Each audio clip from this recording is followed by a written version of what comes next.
は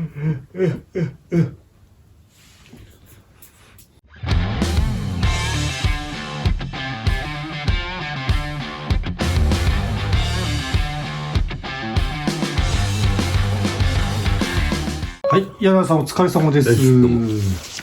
はい、今週もですね、柳川チャンネル始めたいと思います。今週はですね、G1 大阪杯が行われます。中山ですとですね、こっちですとダービー卿ですとか、ここの重賞がですね、今週3つですか。そうですね、チャールズ・タウンズカップということなんですけど、まずはじゃあ、大阪杯ですね。こちらもうちょっと関西馬ばっかりになってしまうんですけれど、どうでしょうか、メンバーを見て。ドバイのあれもあったから揃ったんじゃない、とりあえずは。有馬勝ったあれが出てこないだけで、あとは全部出てるんでね。有馬か。そうだな。あとは全部、とりあえず、横綱が出てきたっていうところで、レベルはいいメンバーじゃないの。そんな難しくないなっていう差があるんでね。差があるメンバーだなっていうところで、荒れるっていうか、紛れがあれば、馬場だけなんでね。雨がどんな感じになるのか、結構大阪の時は馬が悪くなるし、また、こっちも、今ようやく木曜日のようやく晴れてきたけど、ずーっと雨が降りっぱなしだったし、関西もおそらく降ってんだろうから、大阪も、また週末、雨のマークが出てたし、2000の両馬場、ちょっと内回りコースでも時計の速い勝負だったら、4頭、馬場が悪くなったらプラス1頭ってだけの競馬だと、多分みんなそうだと思うからあんまり、能書き言ってもしょうがないけど。それでは一応注目としている、その4頭プラス1頭ですよね。ちょっと。両馬場だったらね、クロワ・デュノール、翔平、ダノン・デザイル、レーベンスティール。これで3年はだいたいこんなで決まるな。大概こういう時って2頭は硬い、2頭は決まって何か入ってくると思うけど、っていう思うんだけど、それが例えばお互いはね、結構、今その4頭言ったやつらはある程度ポジションも好きなポジション取れるだけの初速もあるし、レースっぷりがそこまで下手じゃないんで、コースの不利っていうのは、馬場が本当にフラットの状態でしてたよ。だったらほぼないしね。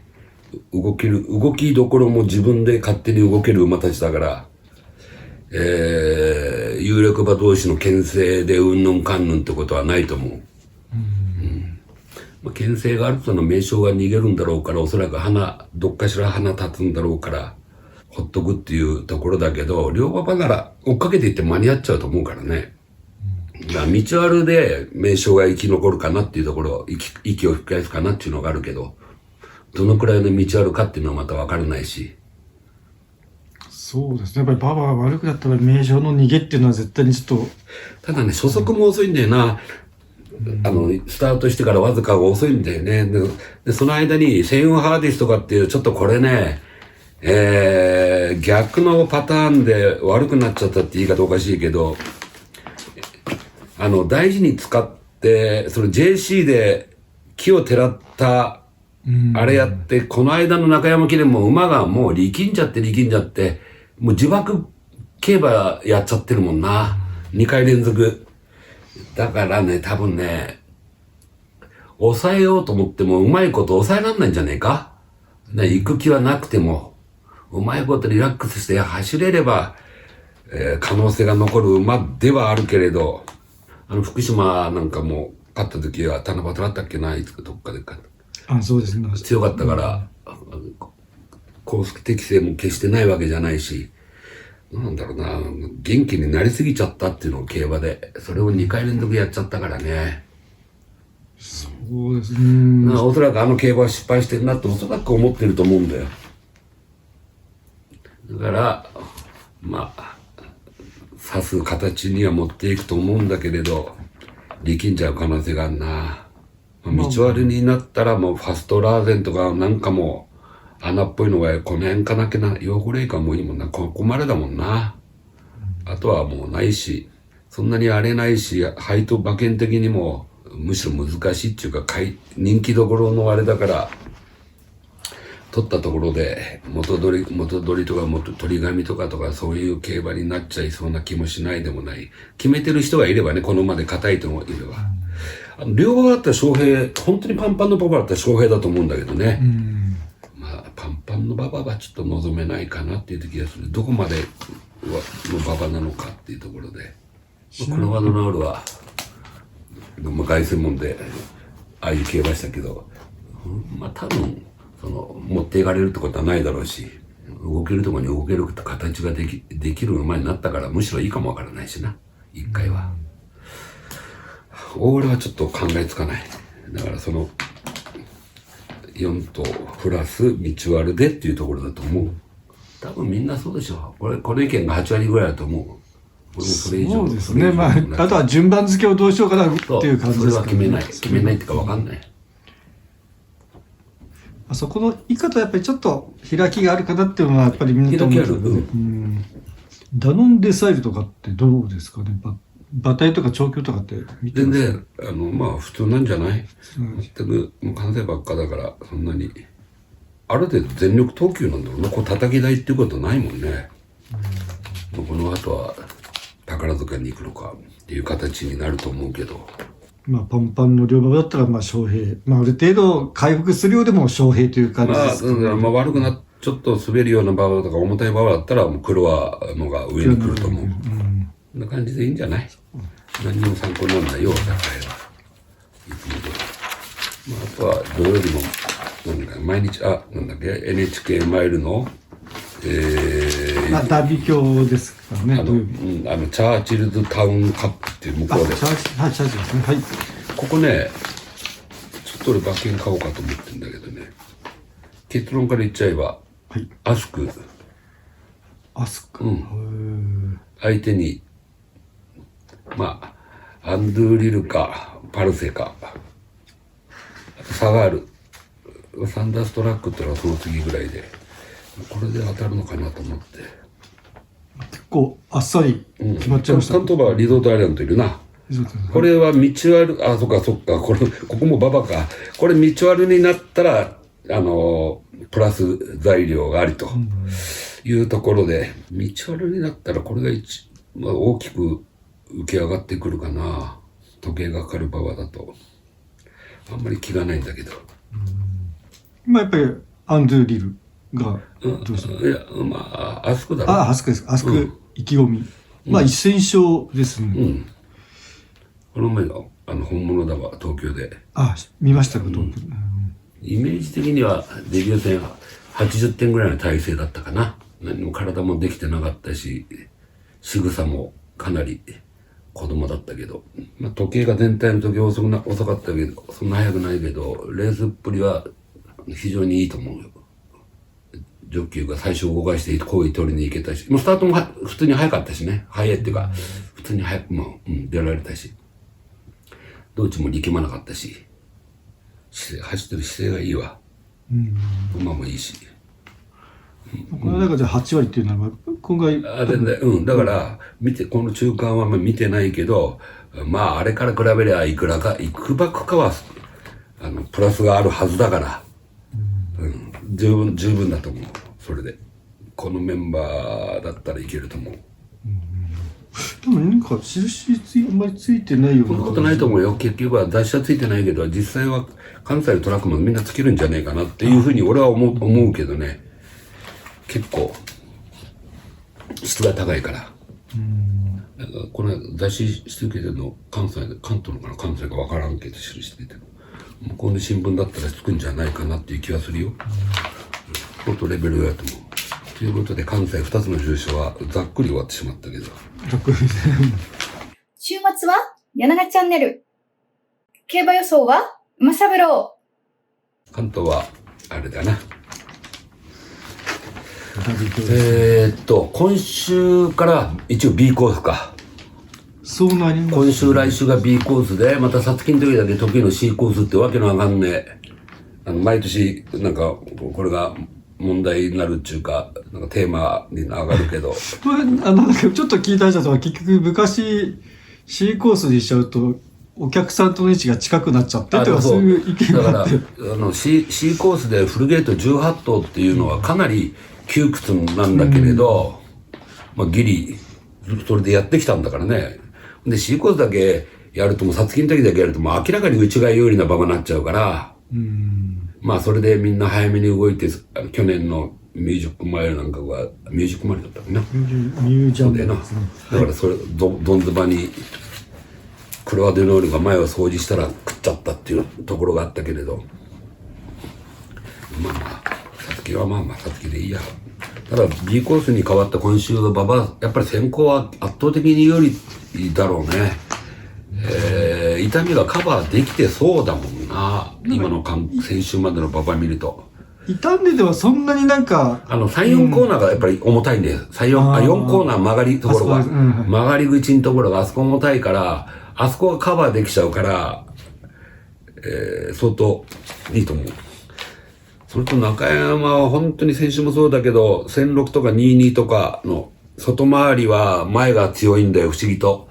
1008とか2000とかの内回りは差しが決まるんだ。これはまあ乗り役の心理がかなり影響してるから、それが一番の原因だと思うけどね。のんびり、どうしても隊列が決まって、外回りだとのんびり動かしていくから、4コーナーセーフティーリードっていう形が取れちゃってたからね、今までは。だから、内回りだと、みんな詰まって動くから、2番手3番手も詰まってるからなんか最初が決まるけど。でこのダービー卿ちょっと面白いんだよな。そのさっき言った観点からするとね、まあハンデ戦でもあるし、絶対的な速さっていうのは、まあ、逃げたかったっていう、まあここのところ逃げてたのがエンペラーズとか、まあ KI セナ、メタルスピードっていう、この3頭が、おそらく、花に行きたい。こだわるまではどうかわからんけど、まあエアはもう行けなくなっちゃってっからね。で、絶対にこだわるのがやっぱりメタルスピードだろうな。速さで、一本目の速さだったらエンプランスソードの方が速いかもわからんけど、逃げなくてもいいしね、KI も逃げた方がいいけれど、2番手でできないわけじゃないけど、メタルスピードはできない。ということで、何が何でも行くとは思う。花を取りに行くと思う。で、それで、無理しても速いペースで行って、その競馬の上がりが35秒台の後半だったら、まあそういう、この馬自身はそういう形しかならないんでね。どんな子が頑張ったって上がり35の後半になっちゃうからしまい。で、それで残れるかどうかっていう。この間がそういう形の、もうある程度途中から強引に行って、離して、最後まで粘らすって後ろが間に合わなくなっちゃうっていう形の競馬だったんだけどね。でもまあな、今回はその KI もいるし、エンペラーズもいるし、それを承知で3、4馬身離して逃げられるかどうかっていうのは結構厳しいんでね。馬場が逃げ先行、かなり有利と見ても真ん中より前目のが有利かなっていうところだな。だから馬券はここが一番難しくて、面白いっていう人には面白いんだろうけど。そうです。難解ですよね。まあ展開自体も今その言った3頭が逃げるにしても。まあそもそもな、ハンデ戦なんかの重賞とかオープンの俺はよく言うんだけど、こんなとこは、大体当たんねえんだ。決め打ち、前なら前、後ろなら後ろみたいに決め打ちして、馬券を買うのかと。普段は全く、なんて言うんだろう。馬券的には、取られるもんだと思っちゃうレースだから、気入んないんだけど、ちょっと買いたい馬が今回いたんでね。まあ、それでどうすっかなと思ってたんだけど。どの馬ですか、買いたい馬。買いたいのはサイルーン。サイルーン。これ、この間休み明け使って、内容も着順が、まあ、7着だけど、結構抜け出すところが狭かったりしたんだけど、で馬が諦めてなかったっていうのがまず一番で、それから、やっぱちょっと変化が大きいな。今更じゃないけど、かなり、変化してるなっていうふうに見てて。でこれ関西部だったらこういうのわかんないけど、目の前に見てるから、だけど、相当変化があるし、で極端な速い馬場よりは、多少渋って馬場のが、道悪うまいのはもう結果が出てるし、むしろ泥棒になっちゃったら相当いいかもわからんけど。中山も走りますし。飛びが大きいんで、本当は道悪どうかなと思ったんだけど、結構しっかりして走れんだよね。ブレてないんで。本当良くなった。イミグラントソングは、100点は上げなくても、非常にいい感じでは仕上がったと思う。エアはいいやな。エンペラーズは元気なんでね、これは得意かかる馬場で経営ハンデだし、前に行けるし、残り面としての穴はこれかなっていう気がしてる。ほんと調子いいもんね。ちょっと強引な競馬しすぎたもんな、ここ2回。何でもかんでも取りに行っちゃって。ちょっと馬にリラックス感っていうか、タイムトライアル的な競馬をやって惨敗しちゃったけど、タイムトライアルは落ちる馬だから、オープンに入っちゃうと。自然な競馬をやってもよかったかな。前回は特にそう思ってました。体調下がってこない。馬場が悪かったら面白かったけど、それでも柵作って、内ラチ有利でメタルの2番手とか、枠によっては花に行っちゃう可能性がないことはないけど、スタートして50メートルぐらいはこっちの方が早いだろうから、メタルよりは。でも多分、この間のあれを思えば、逃げってことはないはずだと思うよ。俺だったらそういう指示は出さないから。前に生かして、それでも後ろつまんないから絶対に、後ろ離れるから、だから2番手3番手で十分だっていうことで、拉致をついとけっていうことで。だから結構前残りの軽犯で生かして、これは馬券圏内の候補として、ぜひ言いたいですな。ケアリセナは平坦は強いけどな。北海道といい、この間の小倉といい、早めスパートでこの間の競馬もなかなか味があったけど、ちょっとコース的に合わないかもわからない。中山はダメですかね。コース的に合わないかもわからない。2、3番手で、自分のリズムっていうか、相手の馬の他のリズムに合わすとなかなか結果が出ないんで、そこそこ走っても、きついかなって気がする。で、サイルーンは非常にいいと思います。これ、ちょっとパドックとか見るときに何か気にしてた方がいいとかありますか？サイルーンはどうだろうな。もう特に癖ないもんな。もう競馬慣れちゃってる馬だから。多分全然、ディープの最後のあれだけど。あんまり馬体の変動もなければ、確かにそんなに。若い頃はちょっと、ディープさんらしくうるさいとこあったけど、そんなことないと思うしね。特に、これはもう見なくても、まず、今現在では100点の体制にあると思う、状態にあると思う。ジュンブロッサムもなかなかな、自分のポジション取れないってきついかもわかんないな。でもってシリウスか。これはもう絶好調だな。本当にいい状態。で、やっぱこの間、前々回がちょっとへぐったんでね、作戦じゃなくてやっぱ位置取りがへぐったんで、スタートからしての。で、前回はある程度前目に行って、粘り込み願ったけど、最後はやっぱりダメなんだよ。一回新潟で逃げて勝ったことあるけど、古吉で勝ったけど、やっぱりね、直線長いと体伸びきってダラダラになっちゃうから、最後、粘り効かないんだよね。東京なんかもそうだった。その点で今回中山だから、で、おそらくこれが4番手とか5番手とか前目で、なんとかっていう風に形を取れるはずだから、そっから前の馬をかわした時に、後ろの馬にかわされるかどうかっていう競馬になるけれど、非常に具合いいしな。これも渋って OK だし。そう気になる一頭ではあるんですけど。県内ではある。鈴も、まだ足んないか。ゾン2匹はこの間頑張って走ったな。あのくらい走れるんだよな。でもあそこまでかな。上積みとかそういうのとこはもういいやね。馬場が重たくなっても、昔下手だって誰か言ってたけど、俺は上手だと思ってるけど、そんなところかな。あとはパリパリパリって言って、ちょっと踏んたらだな、タイム。ダジーズも、ないな。フォアベントな、鉄工長の藤原秀樹者だからね。どうですかね、この辺りのメンバーとやって足りるか足りないかと言ったら。まあオープンって実はそのもう、年取ってもう二足三門の政策ずっと来てる馬は別個として、本当のわずかの差で逆転できるぐらいのレベルだから、オープン馬のあれっていうのは、その抜けた、さっきの大阪のトップグループの下は、もうほぼ、ちょっとしたことで 0.122 の23ぐらいの差っていうのは、ちょっとしたことでガラッと変わっちゃうからね。だからまあ、来て驚かないし、全然可能性がないことはないっていうか、この馬のそのストロングポイントが実はわかんねえんだよな。まあ、ハンデも7か。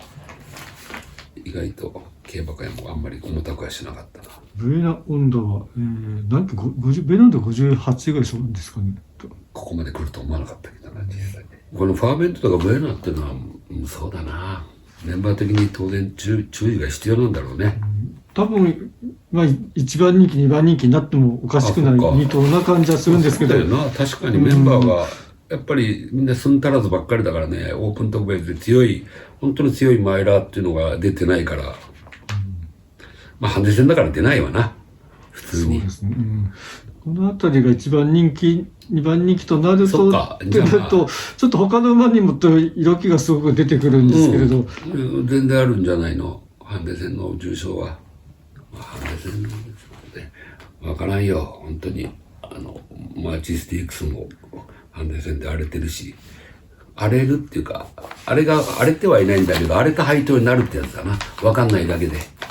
競馬ってそのもんだと思ってるから、実は荒れてはいないんだけど、荒れた配当になるっちゅうだけで。もうちょっと印好きなのはミニトランザットとかですかね。驚かない。非常に良さそうだもんな。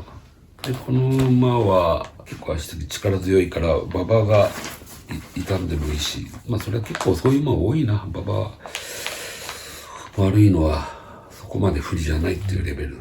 まあ、いずれにしろもうこのミニトランザットとか、関西馬のその辺のあれも全部一緒で、みんな県内なんだよな。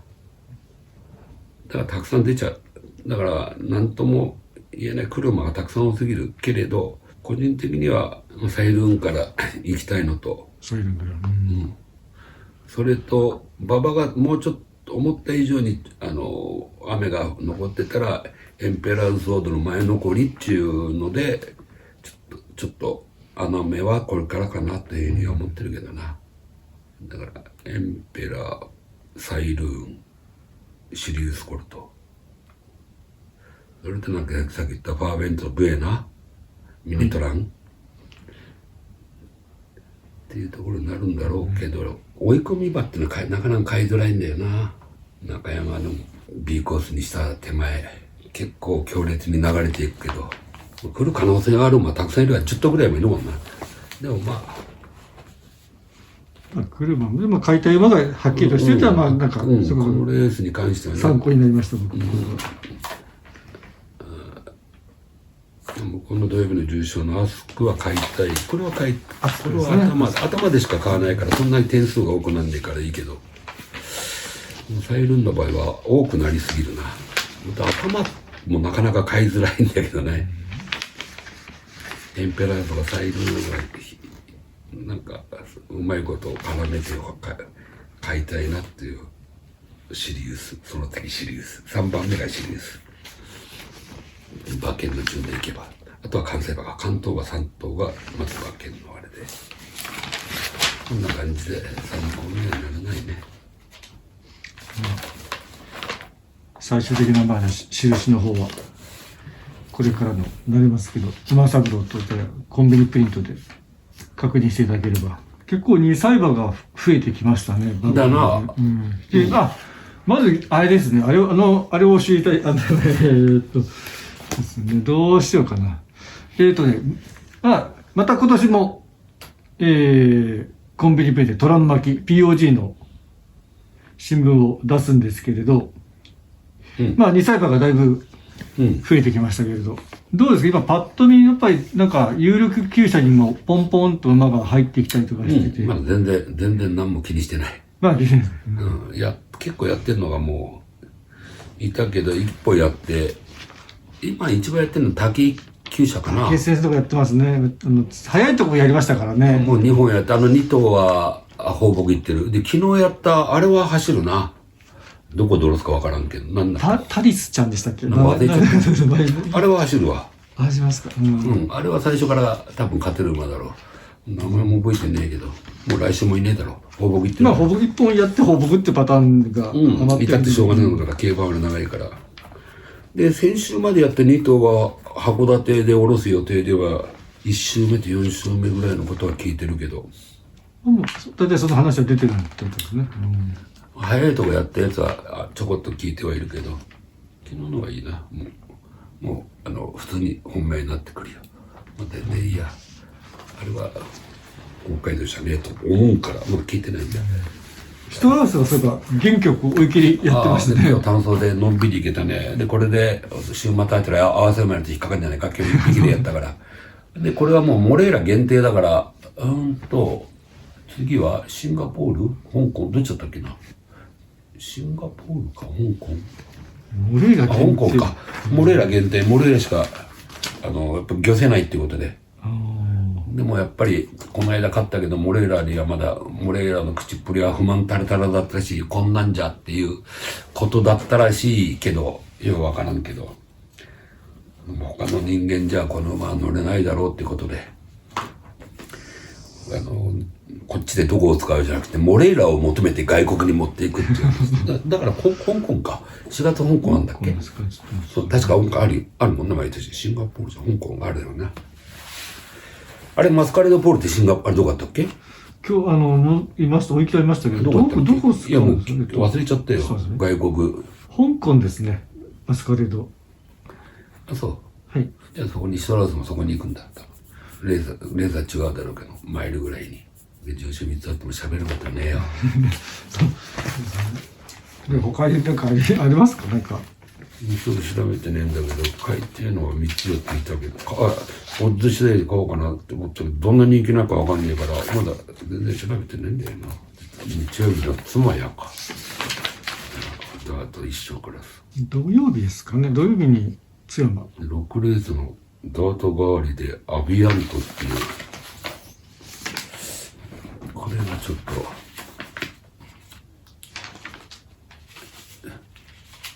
モリス。ビアント、仕事厩舎。あんまり言ったって当たんねえからよ。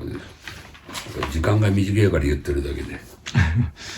でも、中小3つ触れてるんで。山吹賞は、幸いのことに頭数が揃って2歳、3歳の特別2000メートルっていうので、結構面白いんだけど、何が人気になるのかと思っていくんだけど、これはね、1点で決まってもいいし、間に入ってくるのがいるかどうかで、これは結構自信あるんだよ。イモータリストブラウンバナナ。1点でいけちゃいますか？もうええでしょうっていうのが、偽物じゃないからね、この馬はこの間の5着は。この辺はちょっと怖いけど、あと馬場次第で。まあ、妹は、まあ、中山で2000キロロケット、デビュー戦緩くて、走って2戦目の競馬の活躍でジョッキーが完全に信用してたな。動き方も遅かったけど、自信持って動いてたから、スパッと切れるって感じじゃないけど、長く使うタイプだから、馬場が渋って、本当は道割れは下手じゃないけど、ゴーサイン出した時にもたつくところがまだあるんでね、そこら辺で、重たい馬場で足を取られて、トップスピードに乗るのが遅れるっていうケースも頭に入ってるんだけど、ブラウンバナナはもう前目からいけるから心配ない。ブラウンバナナとかっていうのは、なんつうんだろう、上のクラスも戦えるけど、おそらく2位、3が多くなるんじゃないかなっていうイメージなんだよな。それやっぱ、なんかもう一つ決め手とかそういう。そう。前に行ってしぶといけど、まあ、素材はいいから、ゆくゆくはオープンで戦うだろうね。この2つ。でも大江でしょはいい競馬したもん、この間、1008でも。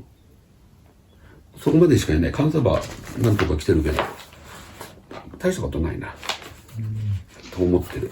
大したことないなってことはないけど。まあ、もう一匹あげればレイシス取りこうかな。ぐらいのもんでな。まあ、2頭プラス1。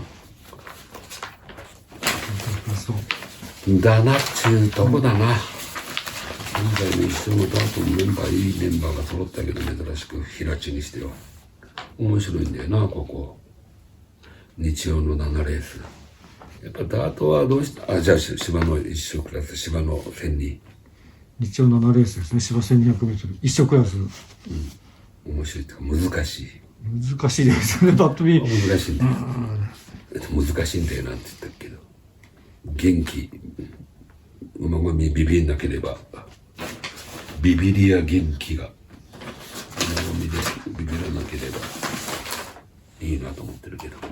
ガラベリア。まあそんな感じだ。そんな感じ。うまく編集まとめてくれよ。大丈夫ねだけで。そうですね。あとはじゃあ、編集にうまくまとめてもらいましょう。もう時間です。じゃあ今日はこれで終わりにしましょうか。はいよ。はい、お疲れ様でした。質問なかったんだっけ？今日は質問題なしでお願いします。今日は質問コーナーはもうさっき一歩アップされて、徐々にいくつかアップされて。前のやつをアップしてる。そうですね。それを編集して今、そう今日から順番にアップしていくので、ぜひ小刻みにやろうとしてるのに。ぜひご覧になってください。なんか作るのが大変みたいなんで。だろ。そんなとこで稼ぐなよ。じゃあ今日はここまでにしましょうか。お疲れ様でした。じゃあすいません、これいただきます。今週もご視聴いただきありがとうございました。今回は大阪杯とダービー卿チャレンジトロフィーでした。大阪杯については馬三郎のコラムでダノンデサイドを取材しました。酒井流星ジョッキーに電話取材を受けていただいたのですが、とてもたくさん答えていただいたので、ぜひチェックしてみてください。